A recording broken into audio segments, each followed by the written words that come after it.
Një avion anglez i luftës së dytë botërore i rrëzuar në ujërat e liçenit të Pogradecit konsiderohet një nga potencialet më interesante për zhvillimin e turizmit të zhytjes në këtë zonë. Pjesë të avionit ndodhen ende në fund të liçenit, por kërkojnë pastrim për t'u bërë të vizitueshme, ndërsa kjo shihet si një mundësi e mirë për zhvillimin e turizmit ujor. Me sy të lirë duken ato gromadhat, është pjesa e motorit, është rrota e mitralozit që gjuhet, një pjesë e kraut, edhe shumë pjesë të tjera të lidhje me motorin, ato kabut që janë.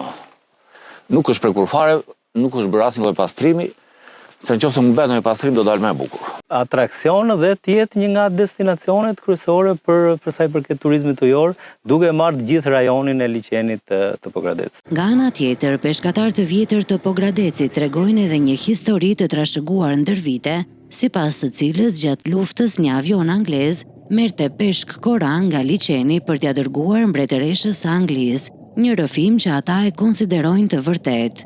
Është e vërtetë, vinte avioni që nga Anglia, vinte edhe qëndronte në Orë, në fushën e Orit. Aty vinte merrte koran, se këtë lloj specie vetëm 2 liçene kanë në botë. Një kemi në Shqipëria dhe një kanë në Rusi. Zhytësi profesionist Ermal Kuqo thekson se zhytja në liçenin e Pogradecit është plotësisht e realizueshme dhe madje më e lehtë se në det. Aktivitetin e zhytjes e kam filluar në det dhe uji i detit kam tepër trysni nga liçeni.